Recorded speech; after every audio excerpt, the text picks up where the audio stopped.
So hello everyone, it's so very nice to be back. We had a little bit of a break. I hope everybody get at least some rest or a little bit of disconnecting, whether it was raining, sunny, short or long. But it's definitely nice to be back with our conversations. It's incredible how fast the time goes. But yes, so today we're gonna focus a little bit on fashion curation. I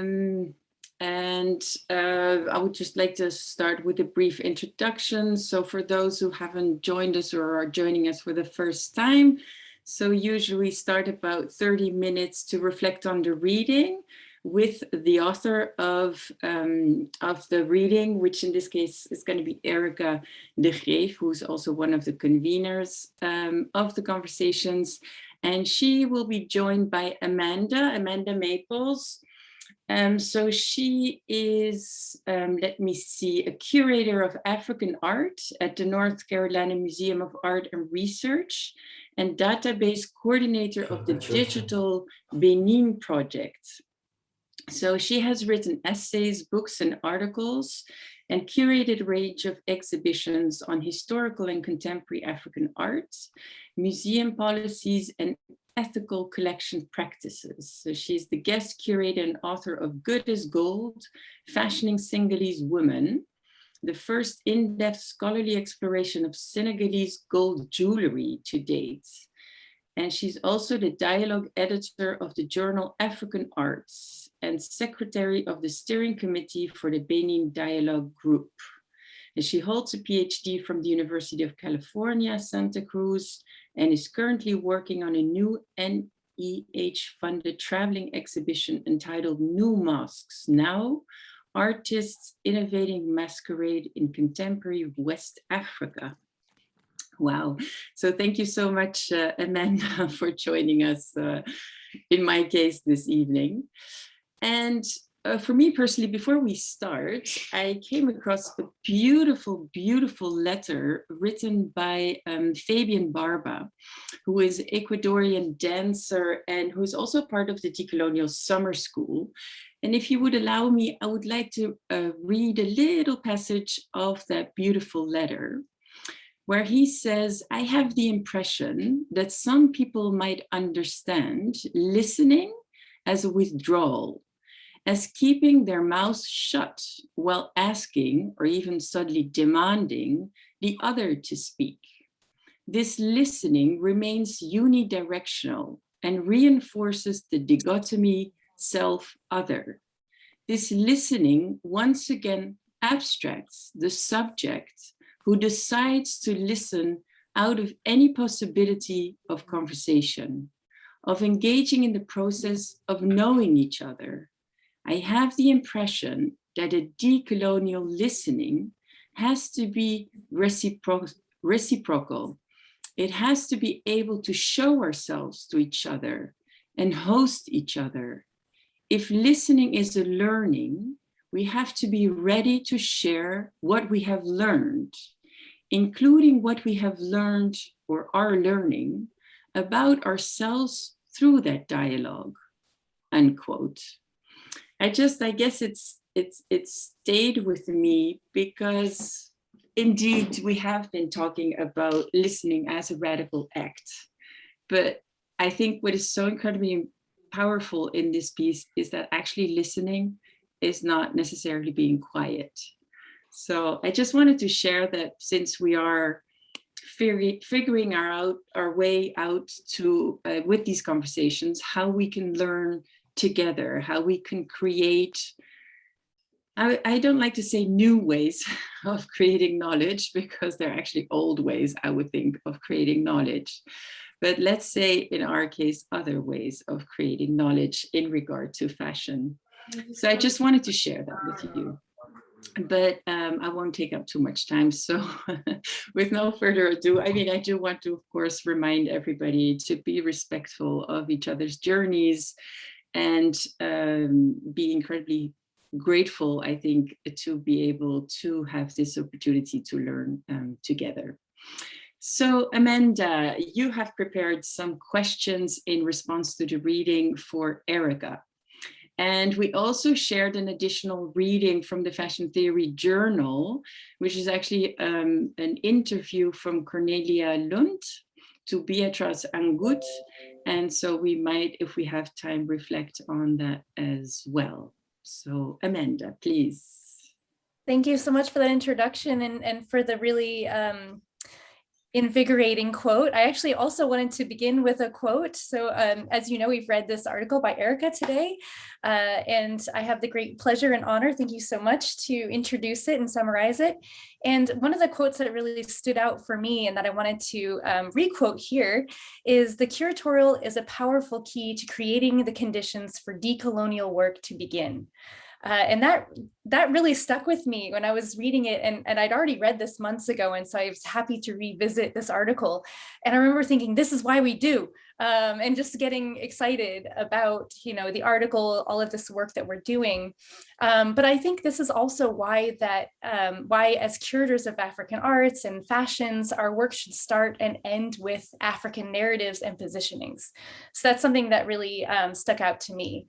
And in the article that we've read for today, or this evening, depending on where you are, Erica focuses on one case study of a very particular pair of jeans out of 21 ensembles chosen for an exhibition entitled 21 Years, Making Histories with South African Fashion Week, and which was on view at Sites MoCA from late 2018 to early 2019. The jeans and other works that she chose offered the potential to trouble, disrupt, and rewrite histories in South African fashion, and this curatorial work is creating that powerful moment for decolonial work.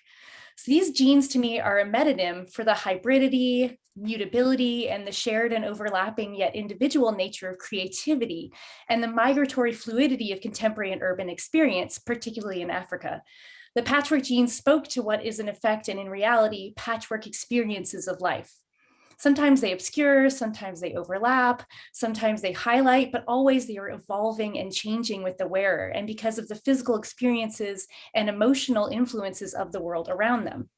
So first, I want to say that in your work, Erica, and in this article, you perform the delicate balancing act of centering African narratives, including and contributing to international scholarship, and engaging and including objects and narratives of local and community interest, all while challenging and pushing the canon further and pressing us as museum practitioners and curators to think more deeply about our practice. This helps us to conceptually widen those that voice and perform the so-called canon. You encourage us to think, does it decolonize? Am I listening? Am I including or recognizing all voices and thinking through a broader set of object possibilities, or inadvertently prioritizing some over others? Am I upending or underscoring cliches of fashion or other kinds of expectations? Your work and that of your assistant, Lasiba, really push us to reflect on who is speaking, who is welcome and heard, and who is, whether intentionally or not, rejected or denied in the building of a museum narrative. We must attend to what is absent as much as what we are making present. For me, this strikes a chord with where I think museums are at on a meta level, and presents a bold curation challenge. I remember thinking of these, some of these things you were working through as challenges to us as curators, those of us that are curating, and that I experienced in my own work and that your article laid bare. So one is how to overcome the translation of such important cultural legacies in individual objects to audiences who may not readily get their coding. Two, how to make these overlooked stories visually compelling. And three, how to attend to the emotional and personal while meeting expectations for an artful, cultural, and historic experience on a regional, national, and global level. So overall, this challenges the authorial voice, so often protected by curatorial practice and that museums too easily assume is theirs and theirs alone, and that is often taken for granted or just not reflected upon. So museums have the burden, the expectation, and the power to designate what art is and to legitimize what is shown and who is listened to. In effect, they are mirrors held up to our cultural and national identities, and in their actions are normalizing art and culture according to their own, perhaps, myths and histories. So they move away from simply reflecting and rather are instructing, or at least these are some of the pitfalls that museums have fallen into. So I also noted that you attend to a moment of recognition that viewers, visitors, artists, designers either have or don't have or experience in the museum space. And that is that moment where you either see yourself represented and visible in the museum or in the artwork, or you don't. And in your work, I think you admirably pluralized and amplified the voices represented and able to speak. And in so doing, you've pluralized the opportunity for audiences to see themselves represented. I was also struck by, as you mentioned, the pervasive binary of traditional versus modern and contemporary in African fashion and dress, and that continues to haunt it today. And see a resonance in my own work with African arts and masquerades more broadly. So most African objects are also subject to this cliche as being merely traditional, unchanging, and timeless. And I, like you, find it noteworthy the degree to which our visitors are still surprised and find their expectations of African arts and fashions disrupted and challenged. So why does this binary and this expectation of aesthetics still persist, despite all of this work that we've continuously been doing, all of us? So I hope we'll get to that in our conversations too. That was my introduction to it and some of the thoughts that I'd had while reading it and digesting it and being inspired by it, obviously. So I've framed the questions, and I don't think am I supposed to introduce you? Because okay, good, because I didn't prepare that. So they're framed in three sort of groups of questions. And the first is framed with exhibition and curatorial method or methodology. So I'm just going to fire these away if that's okay, unless you'd like to respond before I begin. That's okay? Okay. So the first framing is about exhibition and curatorial method. So one, how did you choose the designers? So was there a call or a community input? So can you share some of the other narratives that are embedded within the works included in the exhibition, but not represented in the article, and their decolonial potential? So basically, were there other works that highlighted absences or functioned as direct, indirect, or radical acts of resistance? The next one is the exhibition looks at a specific time period in South Africa. So to me, this curatorial framing was an effective tool towards locality and specificity, and thereby overturns the homogenizing effects of the museum apparatus. So I'd like to hear a bit more about how you zeroed in on this time period, why you chose that. And then, as I previously mentioned, on page 915, you cite the curatorial as a powerful key to creating the conditions for decolonial work to begin. And you speak of 3 moments of the decolonial method. So I'm kind of curious, can we extend this to a broader curatorial methodology as you've done in your work? And what would this process look like? Could there almost be a guide to decolonial curatorial practice is sort of my question, and maybe just musing for further conversation.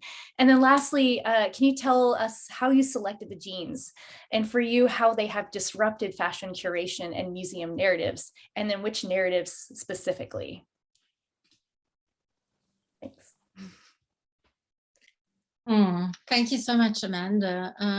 Thank you. I took a moment to revisit my own writing, which is sometimes also quite an interesting place. You write these things because they move through you, and you try and get the essence of what it is that you've done and put it on paper, and then it starts to have another life beyond you. So coming back to it with a close reading, with that same sense that you had read it, and then you came back to it with a close reading, and then sort of you refine these things. So thank you so much just for sparking up a whole range of questions and ideas. And maybe just, I think that the article tried to journey together with a particular object that came out of the exhibition. So I didn't spend that much time writing about the exhibition. So you ask, so maybe just very briefly, the broader scope of the museum at the time was, we're investigating this opportunity to exhibit fashion in an art museum, in a contemporary art museum. And that moment on you know, and I'm sort of on the African continent, that moment to sort of say, we can put African fashion in an art museum, recognized for what it is as fashion, was quite a challenge on my shoulders to say, like, how do I start to even begin to represent such an enormous scope, and start somewhere. So South African Fashion Week at the time was exploring the possibilities of collating a book celebrating 21 years. So that's where the 21 years conversation started with them, and they had called designers that had showcased over the 21-year period at South African Fashion Week, and called for designers to contribute photographically from their own from ramp record, but to contribute garments that they may have responding to that ramp history. And it was from that pool of garments. So they had about, I think they had about 60 or so garments that designers still had from their own archives. So this was pulling from designers' own archives. So in that way, a really interesting, there were one or two designers who managed to locate garments that had been purchased by customers and said, can we borrow our own garment back and to show in the museum? So that pool of designers' work is what I worked with to pull, and to put an exhibition together is quite a costly exercise. So the curatorial focus to look at 21 garments and to try and tell some kind of historic journey that traced a South African fashion history from just after the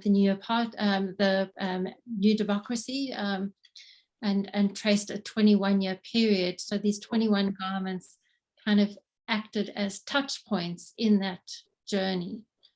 And so I think the impetus to try and tell a rich story that wasn't easily decipherable. So again, in the exhibition narrative, I didn't chronologically stage them. It wasn't like, oh, well, there you've got 1989, 1990, 1991, 1992. And so I disrupted the chronology of it. So people were kind of, oh, this is from 1994. And this is 2004. And wow, look at how they communicate with one another. So it was very much about how these garments spoke to one another as well, and spoke to these histories. So the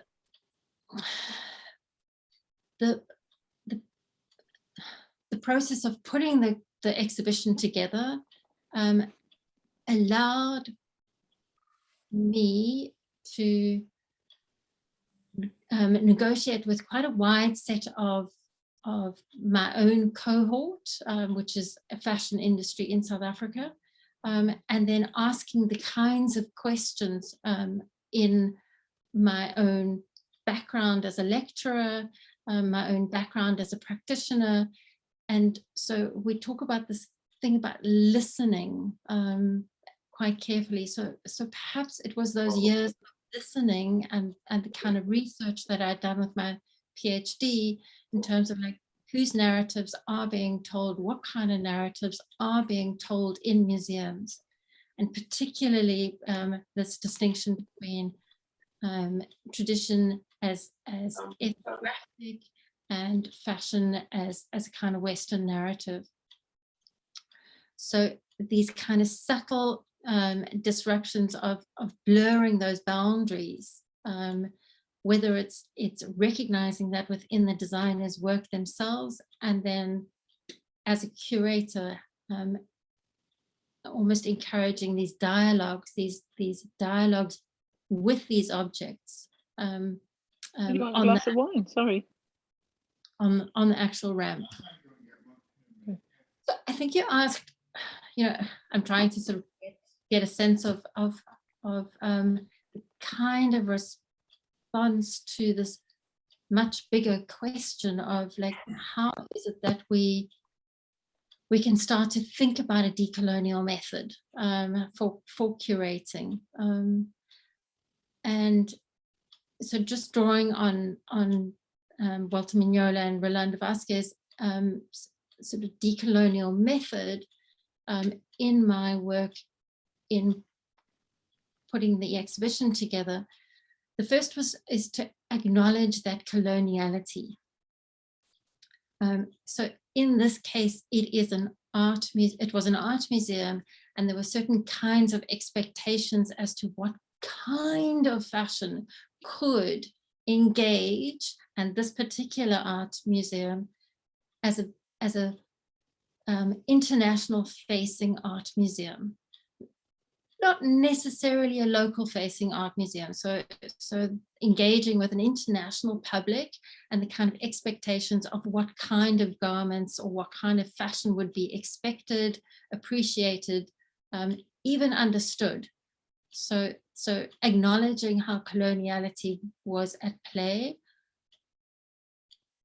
And then perhaps, you know, I recognize that it is from my own work as being a lecturer and being involved in fashion education for so long.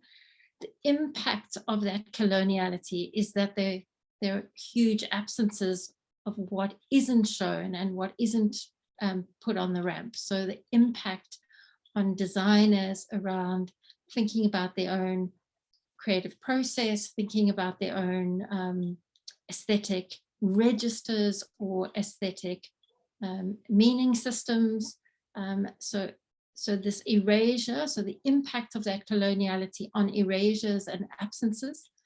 And then the third part of this decolonial method is to insert more or multiple or other stories. So the opportunity that the exhibition, by framing it as 21 garments, 21 stories, kind of converged into this multiple dialogue, as opposed to the sort of singular narrative of an exhibition, which is so often taken. So I kind of took those and then selected garments that had complex and multiple stories themselves. So absolutely, whether we have the opportunity to begin to think about a decolonial method possibilities for the future. But I'll speak a little bit more about the Imblacello and how they came to be, but maybe in response to a further question. So I don't know if you want to. Yeah, thank you so much for that. I was just thinking with some of the things you were saying, for me, those choices in the exhibitions or in music, I love those moments where something doesn't fit. It falls into these interstices of categories, you know, like it doesn't fit in any one. It sort of blurs all of those lines and those genres. And so that's just something that came to mind as you were speaking about all that. And yeah, I do hope that we can talk about a larger guide or method. So the second frame I had of questions was around museums and museum practices. We're kind of already being led there at this point. But firstly, I noticed that you mentioned this ongoing archival violence. So I wanted to know, to what extent do you think this ongoing archival violence is still at play? Or has it changed in light of the global protests of 2020, the pandemic, other movements? And in what sense then are archives performative? And how is this exhibition related to overturning this violence? Secondly, I'm interested in how fashion is or can be a counter to those homogenizing narratives, histories, and representations by making that which is obscured more visible. So including lived experience in tangible things like memory and emotion. So how is physical wear on clothing, so visible histories of use, here different from or similar to the use value of so-called traditional African art objects that's all too often related to authenticity as described by collectors, dealers, curators of the global north. So how is it similar to the restitutions, reparations movements that are currently so urgent with regards to colonial era and looted African arts? And is this representative or indicative of a larger museum and curatorial turn, which I sort of was indicating earlier that I kind of hope we're at this juncture of larger change in how museums see themselves, what their roles are, you know, where we are, and I see those as parallel things perhaps. And then thirdly, if discussed in concert with the articulations of Beatrice Angut, is decolonizing an internal, external act, an act of museums and curators, or is it an act of the colonizers that subs as a replacement process? Because that's what Beatrice has talked about it as. So she mentions it as a preoccupation in the academic field and questions what it really means to decolonize fashion. So basically, is fashion curation then a vehicle to decolonize museums rather than to decolonize fashion per se? Is it both or neither of these? Does decolonizing center the colonial experience rather than freeing itself from it? And Angola, she suggests that deconstructing rather than decolonizing fashion might be better terminology. So those are three also kind of bulky questions that I'm going to now softball to you. Thank you. Sure. You know, I'm aware that we're running with time as well. I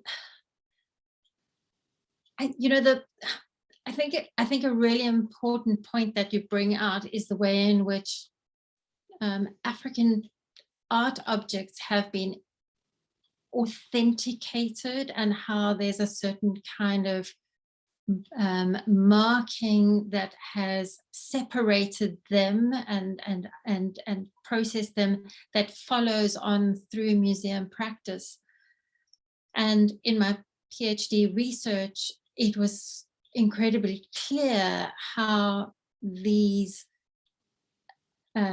museum practices have kept fashion objects out of the collections. So this archival practice of what gets allowed in and where. So in South Africa, any garment that may have belonged to Nelson Mandela or Miriam Makeba or Winnie Mandela or any Brenda Fassie or any kind of iconic individual whose garments would have been collected as a fashion object in other museums, in other spaces, but in South Africa, these just didn't enter into the classic art museum, which needed to be authentic and traditional. So these kind of binaries that separate, and there's this huge gap that exists in the middle, where these more hybrid objects and fashion objects, these very interesting objects that explore expression, agency, individuality, just did not enter into these collections. So this ongoing erasure, and it's not just in the museums that this erasure is happening. It is also in the curriculum, it's also in the textbooks, it's also in the public imagination, that these erasures happen, and this ongoing repetition of this. So to work into that, and that's the work that I think that we're doing by taking fashion into these spaces and using these fashion objects that carry such large amounts of agency in them. And I think that's what I was trying to do with the article is this particular pair of embellished jeans or imblacelo, how they were called into dialogue. And once we acknowledge what that object brings in terms of its histories, you start to unravel, you start to be able to read a history around individuals, around politics, around families, around struggle, around culture, around expression, around identity. So, and all of this is absent. And so this really powerful tool to be able to work with an object to start to unravel very different kinds of stories. And so in the exhibition, the fact that a designer garment that referenced an object of one of the assistant curators, and how this called into the museum a whole story that had otherwise been disavowed from the museum, and the surprise, as I sort of mentioned in the article, the kind of surprise that this is something that that is surprising even 20 something odd years after the end of apartheid. And as you say, that the you know, is there a shift? Is there a move to kind of, you know, start to acknowledge the kind of violence that fashion exhibitions, art exhibitions, museums enact on other cultures? So I do want to go on to Beatrice and Cornelia's point, but maybe it's something we could look at in when we come back. Yeah, so I'm quite happy to hold that point, because I know that Angela, you also wanted to maybe contribute to that as a response to, because I recognize that that's also a point. Yeah, I think it'd be good if we can take it with us in the breakout rooms, and then we can bring it all back when we come back to the group. Yeah, is that an idea? Yep, I'm good with that. Shayna, if you can all send us magically to the